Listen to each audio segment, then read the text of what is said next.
اللہ اللہ اللہ۔ حضرت عمر کا بیٹا مصر گیا، وہاں سے کمائی کر کے لایا، تجارت کرنے گیا، لاکھوں کا مال۔ کون سا باپ ہے دنیا میں جس کا بیٹا باہر سے پیسے لے کے آئے تو ابا تفصیل پوچھے کہ بیٹا کہاں سے کمائے، کہاں سے لایا، کتنے ملے، کیوں آئے؟ کون سا باپ تفصیل پوچھتا ہے؟ ابا تو کہتا ہے لا صحیح، اور تعریفیں کرتا ہے میرا بیٹا بڑی کمائی کرتا ہے۔ کبھی پوچھا ہے اس سے کہ ڈیوٹی صحیح دیتا ہے کہ نہیں؟ کبھی پوچھا ہے کہ تو ایمانداری کی روزی لاتا ہے کہ حرام کی کماتا ہے؟ یہ باپ کی ذمہ داری ہے، یہ اماں کی ذمہ داری ہے۔ پھر کہتا ہے بیماری کیسے آ گئی، پریشانی کیسے آ گئی؟ تو نے کبھی سوال کیا اپنی اولاد سے؟ حضرت عمر فاروق رضی اللہ تعالیٰ عنہ کا بیٹا مصر سے پیسے کما کے لایا تو جناب عمر نے بلایا، فرمایا بیٹے اتنی تو تیرے پاس راس ہی نہیں تھی، تھوڑے سے تو پیسے لے کے گیا تھا، اتنی کمائی کیسے ہو گئی؟ اتنے تو پیسے نہیں تھے صاحب، کہاں سے کمائی لائے؟ اس نے کہا ابا جی وہ جو میرے چچا ہے نا مصر کے گورنر، آپ کے دوست، انہوں نے میری مدد کی ہے۔ فرمایا جتنے لوگ گئے تھے سب کی ہے مدد اس نے؟ کہا نہیں صرف میری کی۔ فرمایا تیری کیوں کی؟ تیری کیوں کی؟ کہا حضور آپ کے دوست ہیں۔ فرمایا چپ کر، حضور انہوں نے مجھے اتنے پیسے دیے، میں نے کاروبار میں ڈالے تو نفع آیا تو میں ان کی رقم دے کے۔ فرمایا خاموش ہو جا، باقی جتنے لوگ گئے تھے سب کی مدد کی اس نے؟ کہا نہیں حضور صرف میری کی۔ فرمایا اس نے تیری مدد نہیں کی، اس نے خلیفہ کے بیٹے کی مدد کی، اس لیے کہ وہ خلیفہ کو اپنے حق میں نرم کر سکے۔ فرمایا آدھا مال تیرا ہے، آدھا مال غنیمت کا ہے، مال خزانہ کا ہے، مسلمانوں کا ہے، اس لیے کہ تو جو وہاں سے مال کما کے لایا ہے وہ اپنے باپ کے خلیفہ ہونے کی وجہ سے کما کے لایا ہے، لہذا رکھ ادھر۔ یہاں کہتے ہیں کدھر سے آیا، کیسے آیا، کون سا حساب دیں، کیا کریں؟ او بھائی حضرت عمر رضی اللہ تعالیٰ عنہ کا اپنی اولاد کے بارے میں یہ رنگ ہے۔ ایک جنگ سے نا خوشبو آئی، خوشبو بڑی مہنگی ہوتی تھی، عرب میں خوشبو آج بھی بڑی مہنگی ہے، وہ زیادہ استعمال کرتے ہیں۔ میری باتوں کی سمجھ آ رہی ہے میرے بھائیوں؟ بڑی مہنگی خوشبو تھی۔ جب وہ خوشبو آئی تو حضرت عمر نے کہا، گھر میں پہلے پہنچی حضرت عمر کے، چونکہ زیادہ عورتیں استعمال کرتی تھی گھر کے اندر خوشبو، مرد بھی لگاتے تھے۔ حضرت عمر نے اپنی بیوی سے کہا، آپ کی زوجہ تو تھی وہ بڑی خوشبو کو پسند کرتی تھی۔ حضرت عمر نے اپنی زوجہ سے کہا کہ خوشبو لاؤ، میں نے ایک عورت کی ڈیوٹی لگائی ہے، وہ خوشبو تول تول کے نا تو حصہ برابر صحابہ میں بانٹ دے گی۔ تو آپ کی زوجہ کہنے لگی کسی بی بی کی ڈیوٹی لگانے کی کیا ضرورت تھی، میں جو موجود تھی میں بانٹ دیتی ہوں تول کے حصہ برابر۔ آپ نے فرمایا نہیں تو رہنے دے، وہ فلانی بی بی بانٹے گی۔ کہا حضور میں نے بھی بانٹنی ہے، میرے پہ کچھ حق ہے؟ آپ نے فرمایا نہیں تو تفصیل نہ پوچھ، تو خوشبو دے دے، کوئی اور بانٹے گی۔ خاتون خانہ تھی نا، کہنے لگی نہیں مجھے بھی آج آپ کو بتانا ہی پڑے گا کہ کوئی جو بانٹ سکتی ہے تو میں کیوں نہیں بانٹ سکتی؟ زوجہ کہتی عمر نے بات کی تو میری چیخیں نکل گئی۔ حضرت عمر فرمانے لگے جب تو خوشبو بانٹے گی نا تیرے ہاتھوں کو بھی لگے گی، تیرے دوپٹوں کو بھی لگ جائے گی۔ اگر رب کریم نے مجھ سے سوال پوچھا کہ عمر خوشبو تو مسلمانوں کی تھی، تیری بیوی کے دوپٹے کو کیوں لگ گئی، تو میں اللہ کے حضور کیا جواب دوں گا؟ اگر اللہ نے یہ سوال کیا کہ تیری بیوی نے کیوں لگائی، وہ تو حصہ تھا مسلمانوں کا، تو نے تیری بیوی نے کیوں لگائی؟ تو فرمایا میں نہیں چاہتا کہ اللہ کے حضور مجھے اور تجھے باز پرس ہو، لہذا کسی اور کو بانٹنے دے۔ زوجہ روئی اور تڑپ کے کہنے لگی عمر مجھے لگتا ہے صبح قیامت بھی تیری بیوی ہونے کی وجہ سے اللہ مجھے جنت عطا فرما دے گا، تیری زوجہ ہونے کی برکت سے۔ بھائی یہ معیار رکھا، خدا کی قسم ایسا شخص تاریخ میں دوبارہ نہیں آیا۔ اتنا بڑا آدمی، اتنا بڑا شخص، اتنا بڑا آدمی، اور پھر رنگ یہ ہے کہ عمر 22 لاکھ مربع میل کا حکمران، 22 لاکھ، اور کھجور کے درخت کے نیچے مٹی کا ڈھیلا لے کے سو گئے ہیں، پرواہ کوئی نہیں، کوئی مسئلہ ہی نہیں۔ دو غلام ساتھ بیٹھے تو ایک روٹی حضرت عمر نے گھر سے منگوائی، تھوڑا سا سرکہ، تو غلام کہنے لگے ہم نے بھی کھانی ہے۔ فرمایا کوئی حرج نہیں، روٹی کو پیٹ بھر کے کھانا ضروری تو نہیں، 3 حصوں میں بانٹ لیتے۔ ایک آدمی آیا ہوا تھا مصر کا رہنے والا ملنے کے لیے، اس نے پوچھا عمر کدھر ہے؟ تو کہا وہ ادھر جاؤ مسجد میں بیٹھے ہوں گے. اور واپس آیا تو کہنے لگا وہاں تو 3 غلام بیٹھے ہیں, ایک روٹی بانٹ بانٹ کے کھا رہے ہیں, لگتا ہے کئی دنوں سے روٹی نہیں ملی. کہا 3 غلام تو کوئی نہیں, وہاں 2 ہی تھے, تیسرے تو امیر المومنین تھے. اس نے کہا نہیں نہیں 3 غلام ہیں, کپڑے بھی ایک طرح کے پہنے ہوئے, بلکہ 2 کے تو پھر صحیح ہیں, تیسرے کے تو زیادہ ماڑے ہیں. کپڑے بھی ایک طرح کے, کھانا پینا بھی ایک طرح کا, اور ان کا نشست برخاست بھی ایک طرح کی ہے, لہذا کوئی فرق نہیں. حضرت ابو ہریرہ کہتے ہیں میں لے کے آیا, اور جناب عمر کو جب میں نے کچی زمین میں تامت سمیٹ بیٹھے دیکھا تو میں رو پڑا. میں نے اس مصر سے آنے والے کو کہا تو اس کے جلوے دیکھ, اگر اس کی ذات میں اتنا حسن ہے تو محمد عربی کا مقام کیا ہوگا. یہ مقام غور ہے, مقام غور. 10 محرم کو لوگ دیگے پکائیں گے نا, نہیں پکانی ہے؟ کوئی بول دے نہیں, ہاں نہ نہیں کر دے. پروگرام بدلیا تو نہیں دی عید کی کہ وہی کام شروع ہویا ہے لاسٹ ٹائٹ ہونے والا. کیوں جی, پکنی ہے نا دیکھیں 10 محرم کو انشاءاللہ تعالی. ہم بھی پکائیں گے انشاءاللہ, یہاں بھی پروگرام ہوگا. تو 10 محرم کو جو دیگ پکنی ہے تو ایسا نہیں ہو سکتا کہ 1 محرم کو حضرت عمر کے نام کی بھی کوئی پک جائے. اگر امام حسن حسین کے نام کی دیگیں پکیں تو جو امام حسن حسین سے پیار کرنے والے ہیں, جو امام حسن حسین سے, ہم لوگوں نے بھی عجیب رٹا اپنایا ہے نا. ہم لوگ بات کا ایک پہلو دیکھتے ہیں, دوسرا نہیں دیکھتے. حضرت امام حسن اور حسین کو بھی نبی پاک نے شہید کہا, اور جناب عمر کو بھی رسول اللہ نے خود شہید فرمایا. فرمایا شہید ہے, خود فرمایا اپنی زبان سے کہ یہ شہید ہے, خود میرا عمر شہید ہے. تو ان کے نام کی دیگ نہیں پکنی چاہیے, اس طرف نہیں ہماری توجہ ہونی چاہیے. اور اہل بیت نبو, یہ بات میں پہلے بھی کرتا ہوں, آج پھر کرنا ضروری سمجھتا ہوں. اہل بیت کا پیار سن لو کان کھول کے.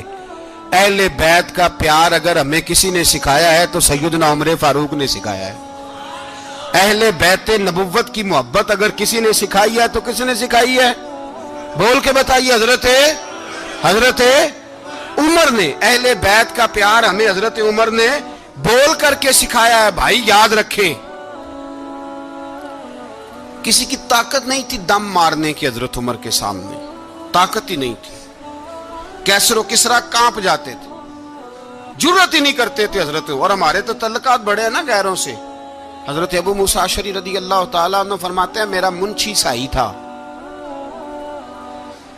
وہ کاتب کہتے تھے وہ لوگ, میرا حساب کتاب عیسائی تھا. تو فرماتے ہیں ایک دن میں نے وہ سارا حساب کتاب لین دین کے حضرت عمر کو دکھائے تو فرمانے لگے جس نے لکھے ہیں اس کو بلاؤ. کہنے لگے حضور مسجد نہیں آ سکتا. کیوں نہیں آ سکتا؟ کہنے لگے وہ عیسائی ہے. کہتے ہیں حضرت عمر جلال میں آ گئے. آپ فرمانے لگے جنہیں رب دور کرتا ہے تم کیوں قریب کرتے ہو؟ جنہیں اللہ دور کرتا ہے. فرمایا تم غیروں کو اگر عہدے دو گے تو اپنوں کا کیا بنے گا؟ اگر تم غیروں کو عہدے دو گے تو اپنوں کا.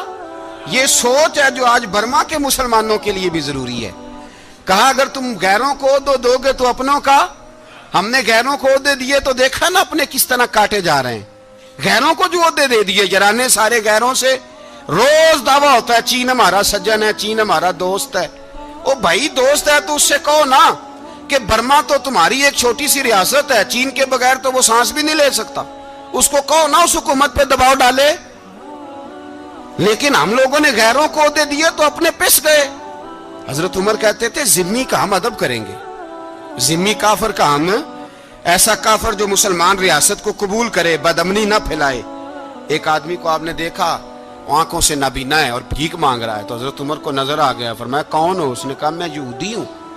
فرمایا بھیک کیوں مانگتے ہو؟ کہا جب تک تندرست تھا مسلمانوں کو جزیہ دیتا تھا, بوڑھا ہو گیا ہوں کیا کروں. حضرت عمر نے گھوڑے کی پشت پہ بٹھایا, کافر کو گھوڑے کی پشت پہ بٹھایا اور بٹھا کے مدینے لائے. حضرت علی شیر خدا وزیر خزانہ تھے. فرمایا علی اس کا وظیفہ جاری کرو.